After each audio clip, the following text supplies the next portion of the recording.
All right, guys. See, the last few weeks, the fellowship just keeps on going. That's a good thing. That's a good thing. You guys feeling good today? Just because it's hot outside don't mean we can't come to church, right? We come to church whatever the weather, as long as we are physically able, because we enjoy serving God and being together as one family. Real quick, we want to give a special shout out to a couple young ladies. Brianna and Erin Hill have both recently graduated high school. Let's give it up. Not to point them out, but they sit right there. And Erin has accepted an offer to go to Drury University. Let's give it up. College isn't easy, folks. It takes discipline to go through college nowadays. So anybody who goes, our hats off to them. And Brianna is attending college through the Air Force as well. So she's going to be serving the military and getting her education. So that's awesome as well. Let's give it up for both of them. And if you haven't seen Michelle already, she's got the special hookup for you outside of the sermon. You can catch it. She'll hit you up with some special stuff, some special college stuff. But you know, this is awesome. You know, it's just oh, geez, I got a text. Sorry, guys. You know, the movies. Hold on. Sorry, this is kind of important. What, you guys never seen a pastor check his phone while he's preaching? Now you know how I feel when y'all checking your phone while I'm preaching. Now you know how it feels. You know how it feels. I mean, it's not that it's more important than you guys. It's just, I got to check it. If it buzzes, if it rings, I got to check it. Where was I? Oh, yeah. So Marvel. Anybody like Marvel movies? You know, Marvel superheroes, not that DC stuff, not the DC comics. Marvel, baby. Stan Lee, Spider-Man, Hulk, Captain America. Who else? Black Panther. There's some new peeps, some new heroes. You know, I loved Marvel growing up. I had the comic books. I had the comic cards, and then the movie started popping left and right, and I always wanted to be a superhero, but the problem with the superhero is that they're always, sorry about that, they always, where was I? Yeah, superheroes. They always have a weakness. It's like, if they get, you know, Superman, DC, sorry, it's my only example, gets the kryptonite, he's weak. You know, Spider-Man don't have his web. He's not Spider-Man. He can't be Spidey. He can't shoot Spidey webs. You know, the Hulk, you tick the Hulk off, and he comes unglued, okay? He's got a bit of a temper problem. And Captain America, I always thought he was the wink link, because all the dude's got is a shield. I mean, come on, he's like Batman. They're almost like not qualified as real superheroes. But if I had to ever, oh man, did you see that? I was checking the likes on the check-in. I did a check-in, and for One Seat Church, I did check-in on Facebook, and I had to see if people liked it. It matters. I had to see. It doesn't mean I don't appreciate you guys or anything for being here. It's just a little delay. I'm still with you. But if I had to compare myself, that's right, to a superhero, I think I would probably want to be Iron Man. Who likes Iron Man? Iron Man's cool, but what's his problem? What's his weakness? What happens to Iron Man that makes him weak? Can anybody shout it out? No suit, no heart, no battery. I feel like Iron Man. I just got the new Samsung S9 Plus, baby. Good battery, can't come out, but hopefully it'll survive. But my old phone, the battery, when the battery starts to go, you know, it's like my heart. It's like, I feel like Iron Man, and it's like me and Michelle at the airport. You ought to see us. We're like Iron Man and Iron Man's wife. We see the charging stations. We get off the plane, and we're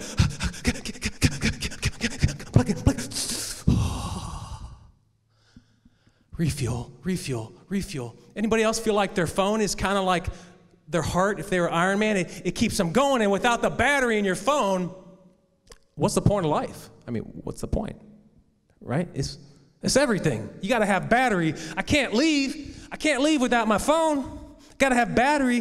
When I hit that 3% and it's red, and then the flash goes off on the camera, and I'm on the trip and I want to take the nice picture, and I'm down to 3%, and it says your storage is full, I'm starting to freak out. Who cares that I'm on the best trip ever, in person, seeing exotic things across the world, hypothetically? Usually it's just the lake of the Ozarks. But I gotta get a picture. I gotta get a picture. Oh, 3%. Oh no. Oh God, we're on a beach. Dear Lord Jesus, we're on a beach and there's no USB plug-in. What am I gonna do? That's why I feel like Iron Man, because I'm a little attached. I could just strap it right here. This would represent really most of my life. Am I the only one? Am I the one that's got a little bit of an obsession with the thing? Come on, girls. Come on, you know what I'm talking about. I was your age once. So we didn't have these. We had pagers. Then we had flip phones. They weren't smart yet. We had the pager keyboard. It was a keyboard that you could plug in and type a text to the pager. Because the pager didn't have no keyboard. So if you were extra cool, you had the keyboard to send a text. 911. Not really. You'd send somebody a 911. You see, cyberspace, let's call it that, the virtual world, has become a means to replace our physical space. It occupies our attention to the point where we could be just as happy in a white padded cell as long as there's a connection to the internet. I'm good. Because that's where I'm happy. That's my happy place. It doesn't matter if I'm in an empty room full of nothing. If I got my connection, I'm good. But we're becoming slaves to our screens, losing the attributes of everyday life and that build relationships with each other in exchange for the ability to communicate what we call in the geek world over the wire. That's over the wire. If you're working in programming and you're writing an application that's going to talk to a server, it's over the wire. It's the HTTP request to the API on the server. It's over the wire, HTTP, Hypertext Transfer Protocol. Come on, everybody knows that. It's over the wire. This is over the wire, even though it's wireless. It's going over the wire. It's floating through the air to hit a server. Facebook, all of them, they're over the wire. But my question for all of you today is kind of maybe rhetorical. I'm learning big words. I'm not sure if that one's correct, but I'm going to throw it out there. If you lost your smartphone or tablet tomorrow with no means to replace it, what would that do to you? How would it make you feel? Would you be like Iron Man without his suit, without his charging station? I would. If we go to Romans, Paul is talking, chapter 12, verse 1 through 2. He says, I beseech you, therefore, I request you, brethren, by the mercies of God, that you present your bodies a living sacrifice, holy and acceptable to God, which is your reasonable. It's reasonable. It didn't say it makes you great. He said this is reasonable, okay? It's a reasonable service. And do not be conformed to this world, but be transformed by the renewing of your mind, that you may prove what is that good and acceptable and perfect will of God. See, we're in the world, but we're not to be of the world. We have to mingle and find the balance and be part of the world without being the world. Does that make sense? That's why they call us the body, the born again, the light of the world, because you're to shine the light of God on the world who is in darkness. It doesn't understand. They're sick and they need a physician and they don't know. And you're there to deliver the great physician, Jesus, to them, not become the world who lacks Jesus. The title of my sermon today is The Cyber Train. The Cyber Train. Touch 3 people, tell them the Cyber Train. Come on, the cyber train. If you can't reach them, point to them, make them uncomfortable. The cyber train, the cyber train, the cyber train. You see, the cyber train is exchanging our physical freedoms for virtual limitations. I see it all the time. I'm in it. I'm in it and conscious of it. And I'm battling myself. So I got to give it to you too. So now you know that I deal with it too. It's a battle. It's just, oh man, really? Right now? Let me tell him I'm texting him. How do you voice type this thing? It's new. Hold on, let's try. Can I call you back? I'm preaching a message. Oh, typo. It always typos. It's a little distracting. See, it's just 1 minute. It's just a minute. It's just a minute. I'm gonna be distracted. I'll be right back with you. It's just a little minute by minute by minute by minute by minute. It's just constantly just a minute. No, I'm just kidding. I wouldn't say anything bad on the voice type, even though it repeats bad stuff for me sometimes, but I love the emoticons. You can curse somebody in emoticons if you want. And you know it doesn't count if it's just a picture, right? Just kidding, it counts. Don't do it, unless it's your brother and no one's looking. Me and my brother play some funny jokes on each other. It's distracting, though. It's distracting. It's constant. You know how it feels when someone is texting right in the middle of conversation, or they're checking their email. It's like they're saying, I like you, but you're not as important as this first. I'm sorry, but that's the truth. And even if it's a habit, it's still an action, and your actions speak for what's in your heart. And if your heart is conditioned to put the cyber train before your family, before everything else, well, it's priority. It's your priority. But yeah, there's nothing better than when you're talking and they're doing this. They're nodding their head. Mm-hmm, mm-hmm. You know they're checked out. You know they're not listening to what you're saying. Yeah, mm-hmm. And they're doing this. Their eyes are going back and forth. Yeah, oh yeah. So wait, what? What'd you say? What? It's becoming frequent. There's people walking into glass doors because they're walking into glass doors like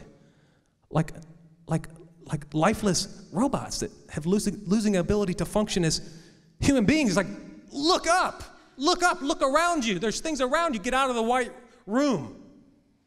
But they're in virtual land. They're like in the Matrix.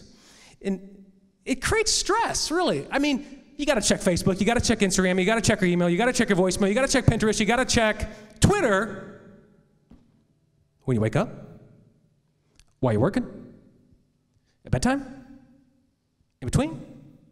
It's a little stressful. You know how many times your brain is throughout the day? It's a little distracting. God does not want you to be distracted. He wants you to be focused. But how can we focus when we're split into a puzzle of attention span disorder with 500 things happening at once? We don't have enough RAM up there to stay focused.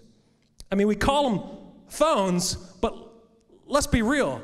These are life. These are life. If you take away my life out of my chest, like Iron Man, I can't function. I can't function. They're not a phone. They look like a phone, but they're the communication with the world. And they serve a good purpose, and they also open the door for bad things. That's why you have to be conscious of the cyber train and the pace it's moving, because it's moving fast. You can find anything, anytime. You know, when I was a kid, if you wanted to do something wrong, you had to be a little bit intelligent to find it. Now you can be totally stupid and do something wrong real easy just by accidentally typing a word that sounds like something else. Google say, did you mean this? Search. Oh, look at the image search. Look what that found. I've heard. At your fingertips, you can find anything. Anything is out there. You want to know how to change your sprinkler head on your yard? Just go to YouTube. Someone's got a video showing you how to change your sprinkler head.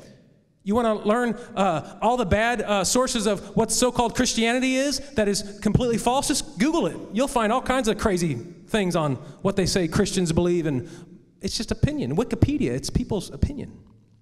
It's great. It's dangerous, and it's a distraction. And we're training our brains to be distracted. We're training ourselves to live distracted. You see? It's becoming the way we think. We're conditioning our minds and our lives to be a distracted one. You know, when you become something, you don't realize you're even doing it anymore because it becomes a part of you.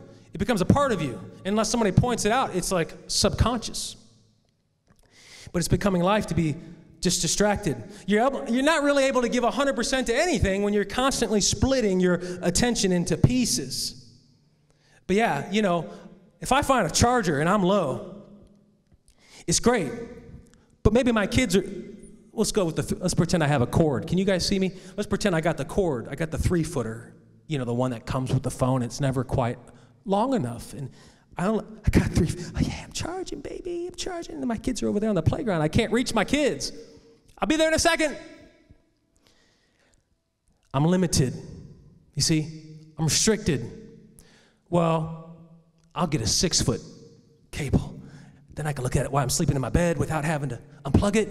And then I can like be a little closer to my kids, and I can have it on my boat, and I can do it while I'm fishing, and I can do it while I'm camping, and I can do it even when there's no internet connection. I can just get frustrated and hope that the internet connection works until I leave the campground.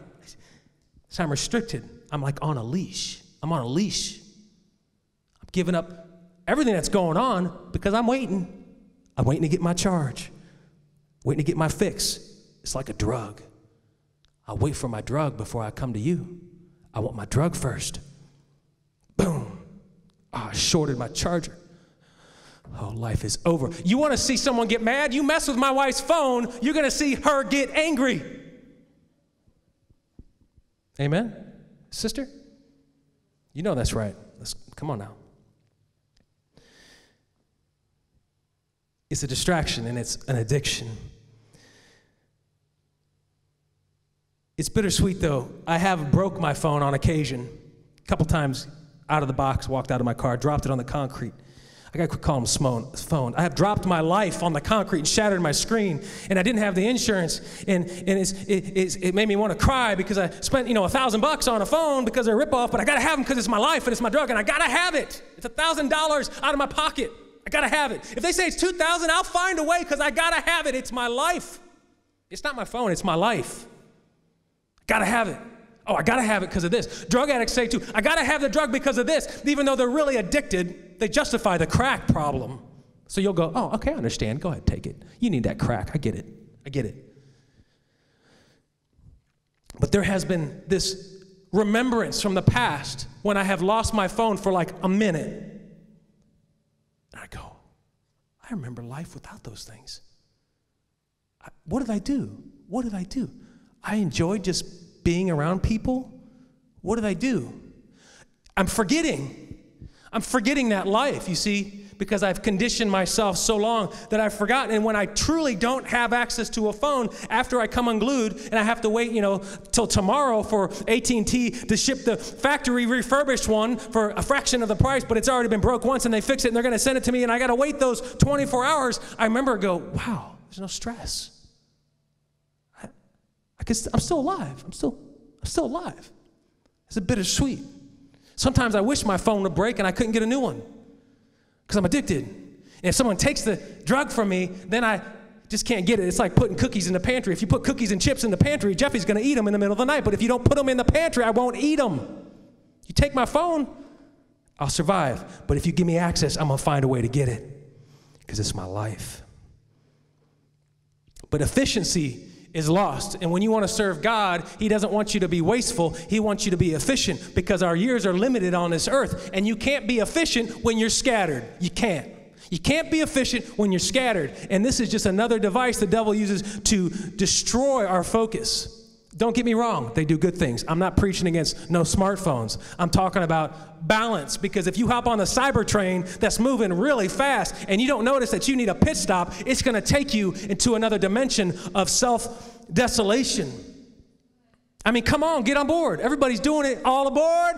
All aboard the cyber train. Who wants to get on? See, I talked about a train a few years ago, but it was the train of Jesus Christ, and He was the conductor. I wrote a song called Sunny Days. You got to get up on that train, because I can hear it coming. It grows louder every time it rains, but sunny days hide the sound of it coming. See, when it was nice out, you don't hear the train of God because you don't depend on God when everything's good. But when the storm comes, you go, oh, God, how could you? Why have you forsaken me, Lord? When the rain comes, I hear this, chugga, chugga, chugga, chugga. I remember Jesus is coming.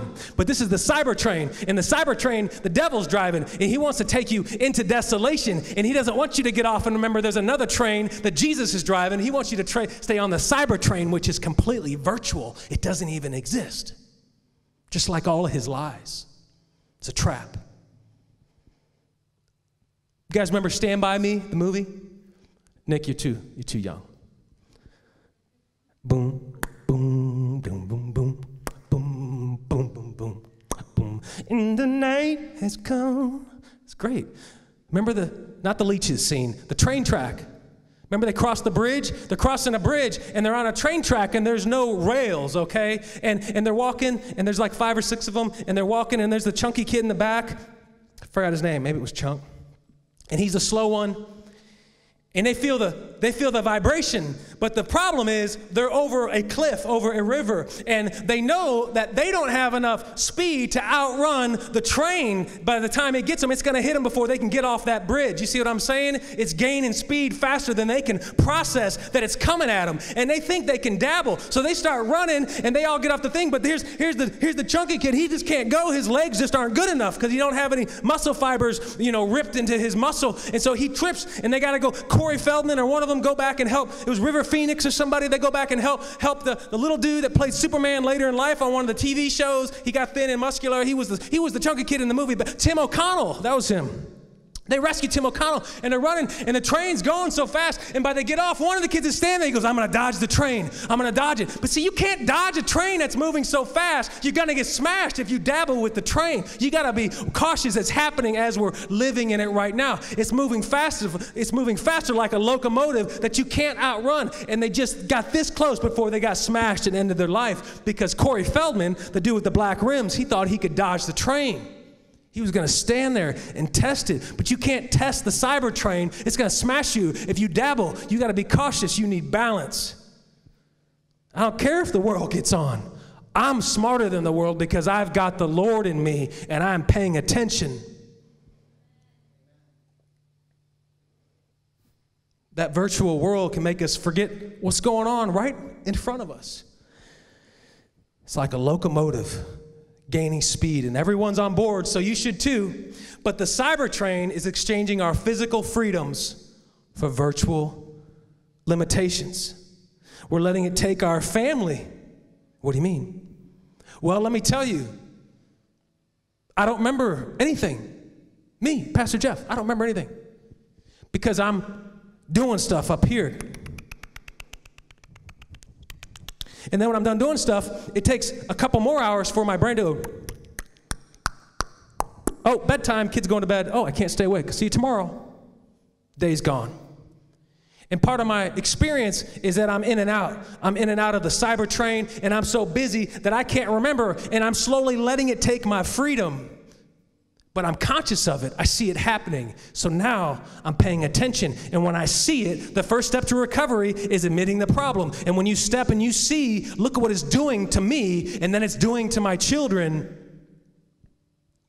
you start paying attention. It's stealing our families from each other. We don't make eye contact. They're talking to me. I don't remember nothing. Look, Dad, what? Okay, I'll be right there. Just one more minute. Just one more minute. Boom, bedtime. We'll do it tomorrow, guys. 8 years later, 10 more years, they'll be out of the house. And I'll go, what happened? I wish I could spend one more minute with them. When I just one more minute, them 18 years away. I did it. I jumped in the cell. I enslaved myself to the virtual world because I never took a pit stop off the cyber train. We're allowing it to steal our memories with family, our kids. My kids, we got them new tablets. They hadn't had a tablet since 2014, and that's just not acceptable in Dad's eyes. We got to keep them up. We got them a 10-inch tablet. That was a really not smart move. They're glued to those things like crazy every time I see them. Hey, guys, remember me? Hey, I'm talking to you. Huh? What'd you say, Dad? They're starting to sound like me. They're starting to repeat what I say. They're starting to be distracted like me. See, when you get on the train and never take a pit stop, your children are going to get on the train and never take a pit stop, and they're going to keep going. You're leading them into desolation. They play this game called Buildcraft. I don't know, there's Minecraft, Buildcraft. It's 3-dimensional building games. And I'm a computer programmer, so I know how some of these games work. So I monitor what they do as good as I can. But they're just playing over the Wi-Fi network. So there's no outside people in this virtual world. They're all in together and can see each other in. You with me? They're each building something. Chloe's building a hot air balloon, and Colton comes over and wrecks Chloe's house on the map, and they start crying. They're fighting over what's happening in the buildcraft. And there's something called creepers that are in the game, but we don't allow them, right? Because we disable that. But did you know there's real creepers too? In the online world, they're called pedophiles. And they sneak into your kid's game, and they start talking to your kid just like in the real world to seduce them just like a kidnapper. They're called pedophiles. They're real creepers. See, it's out there. It's another means the devil wants to steal your children's livelihood from them. And they're out there, and they're being conditioned, and you're not going to notice in 10 years when it's a part of everything they do. You won't be able to keep up with the train. When you're trying to cross that bridge, it's going to be too late because the speed of the train is going to blow you by because you waited so long to catch up. All aboard. All aboard. Caleb, huh? What do you say, Dad? How dare you? Well, that's what I do. You start losing your ability to enjoy your surroundings. The instinct is to wake up and check the device. As soon as you wake up, boom, off the mantle. Off the nightstand. Bedtime, I'm just going to watch, preaching videos. I'll check Facebook. Let's see how One Seat Church page is getting, how many likes. So let's see how the movie event's doing. Oh, let's do everything. Everything is there. We've been on some awesome trips. And I've been in a bungalow in Hawaii on the beach playing on Amazon. Yeah, Amazon. Because the beach wasn't doing it for me. I've been in the Virgin Islands worried about the British network losing my connection. I was going to have to pay the international rates that I can't post to Instagram my pictures of the beach that I'm not even looking at because I'm trying to get my phone to post the pictures so everybody else can see my great life. It's kind of messed up when you think about it. I'm missing the trip that I'm trying to share with the cyber world because I'm not even looking. I'm in the white room. Might as well be. We're breeding it into our children. The world is the train that is moving in this direction. So how do we handle it? Because we're to be in the world but not of it. How do we handle it when it's stealing our physical freedoms for these virtual limitations? We have to teach our children the right thing to do to when they can make the choices on their own, because we can't control the direction of the world, but we can discern by the Spirit when to disconnect. Sometimes you gotta disconnect, and we all have to board the train sometimes. Everything. The bank's online, work's online, my work, everything is based on the internet connection. I could do it from anywhere, but if I don't have an internet connection, I'm broke. I can't bring in the bacon without the cyber train. So it's a catch-22. I'm like the drug dealer who won't take the drugs, but I gotta be able to do the deals. You see what I'm saying? I gotta dabble, I gotta find balance. I gotta get on the train, but I gotta know how to take a pit stop. And if you don't learn to take a pit stop, you're going to have a little bit of selfie destruction. You're going to have a selfie destruction. It's going to contaminate you. Come on, you guys know this new phone, it's killer. It's got a higher megapixel selfie cam mode. Those always aren't as good as the front-facing camera, but now they got them. They're pretty good. They're pretty good. They're pretty good. Let me see. Wait, here's a good one. Everybody do the duck face. Touch your neighbor and say, do the duck face. I don't know what the duck face is, but it's what everybody does.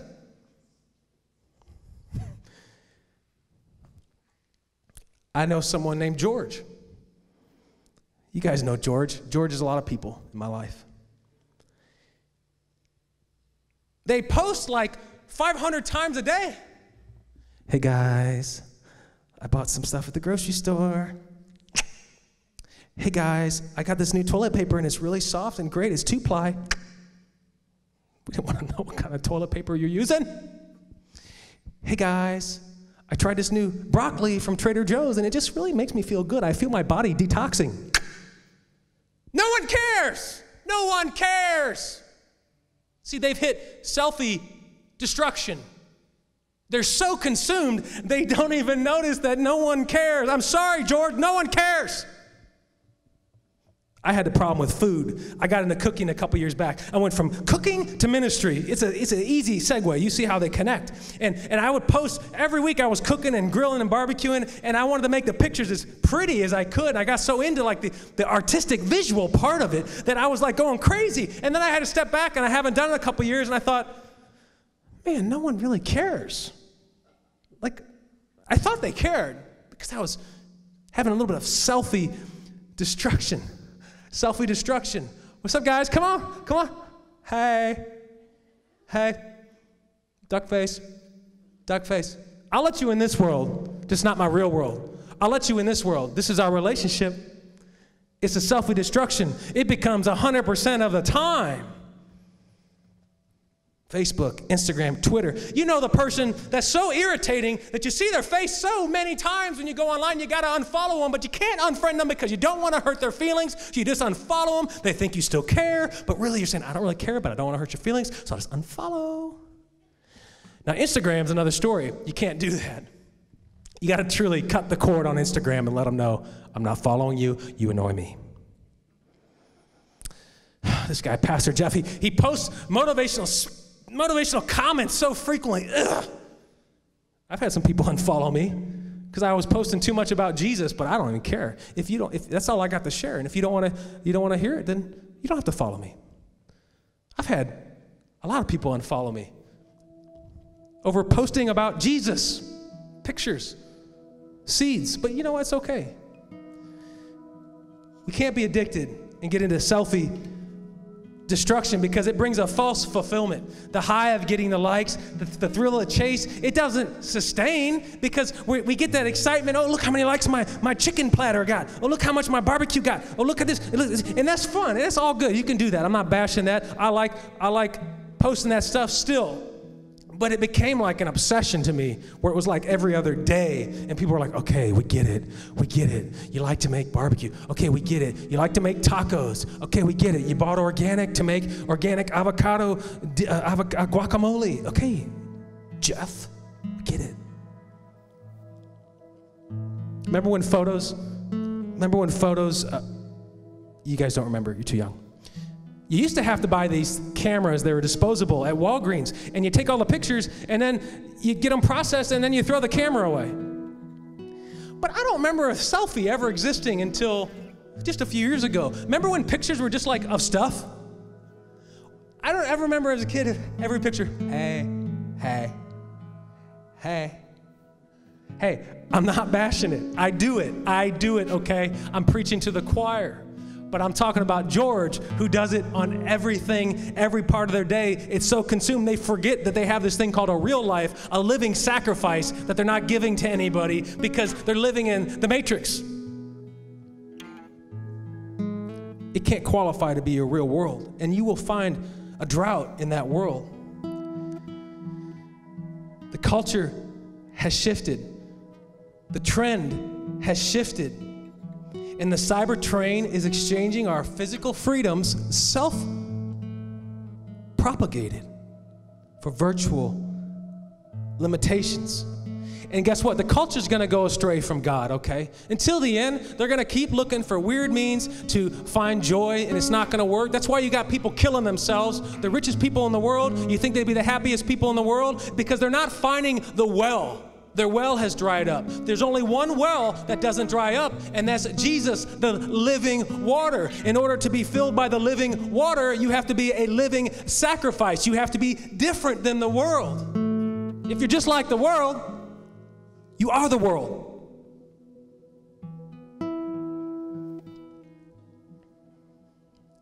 The trend may be shifting, but God's truth stays the same.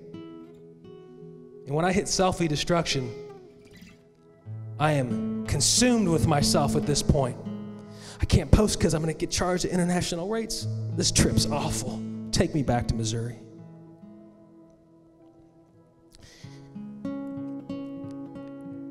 Once you hit selfie destruction, it's not the end of your relationships. I'm going to try this. It wouldn't be the first time I've dropped something and broke it.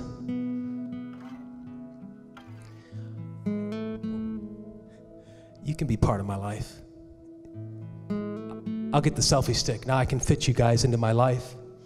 And when you want to hear from me, you just come through the screen here, and you can be part of my life.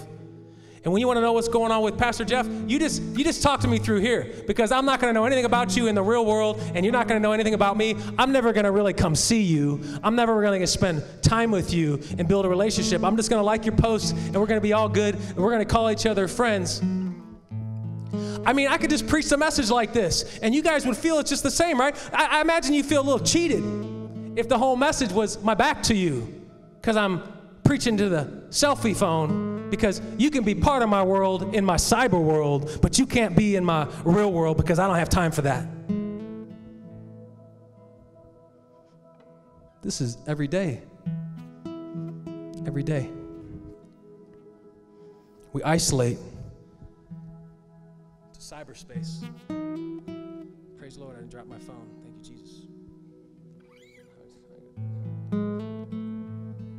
Jinx, crack. Don't step on my phone when we're singing. We're slowly trading more time and attention from our physical worlds to our virtual world. Can you guys stand to your feet with me? I'm going to read you another verse.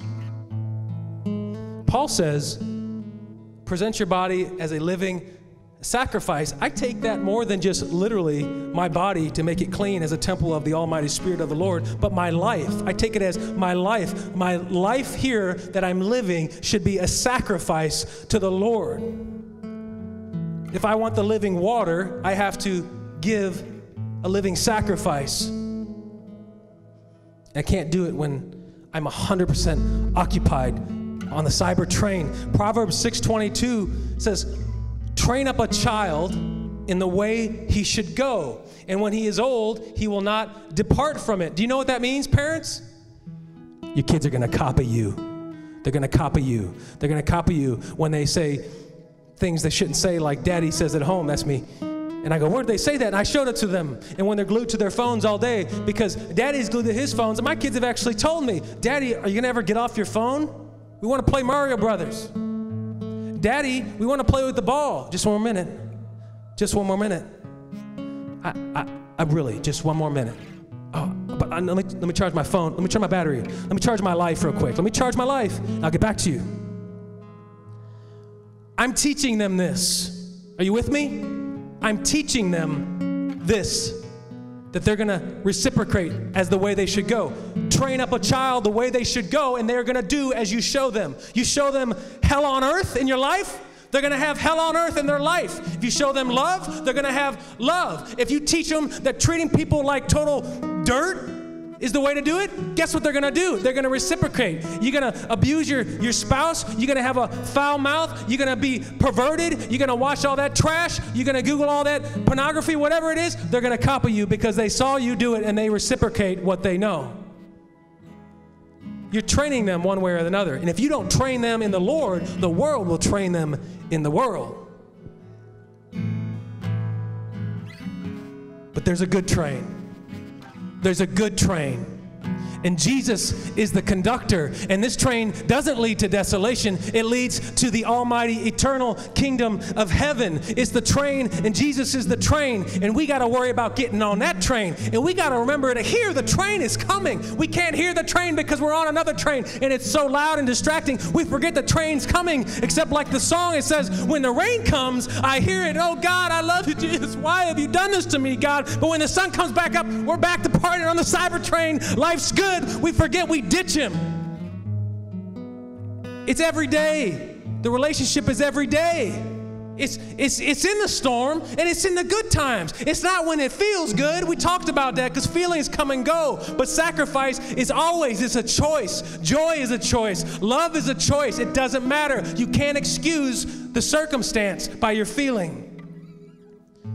Get on a train. The train is coming. And if you miss the train, just read the Bible.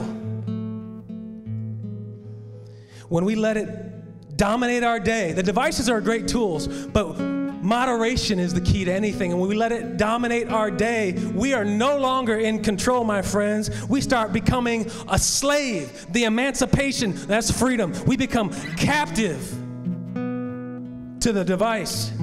But Jesus is the emancipator. I don't know if that's a word. Your ways will, not maybe, your ways will be imitated by your children. Remember, you're the only source they have left to find a clear path to God, as the world will battle to take them off course. It's going to be a fight to keep them on the course. It's not just you plant a couple seeds and little Mary will grow up great. No, she's going to fight. She's going to be in a battle, and you're going to still have to keep pushing and fighting for her as she goes through her life, because it's a battle, and that's the way it is. I don't need to know why, because I know who. I don't need to know why it's so hard, because I know who. I know Jesus said he loves me, he will take care of me, he won't give me anything I can't handle, and I don't care about the rest. I will just do as he says no matter what, because I know he is coming for me. And all of us. The cyber train is just another means.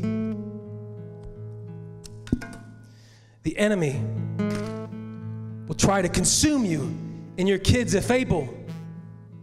You have to know when to disconnect. Throw it away for a while. Let's pray. Lord, we are in this world, but we are not of this world. We're excited what technology does. We use technology here at One Seed Church. We love it, but we know it is not to be everything. Is secondary. That first we have to be present in church together, have physical, real encounters, fellowship, share our love, help our brothers and sisters, spend time with each other to really be a living sacrifice. Living is an active thing. It takes action to be living out something. Help us, God, find moderation in a world that is stealing our lives through the virtual space. Help us rekindle the simplicity of the freedoms we have, of the scenery we have, that we really could be locked in a prison cell. We really could be stuck in a prisoner of war somewhere, that we'd be dying to see trees. We'd be dying to see people. We'd be dying to see everyone.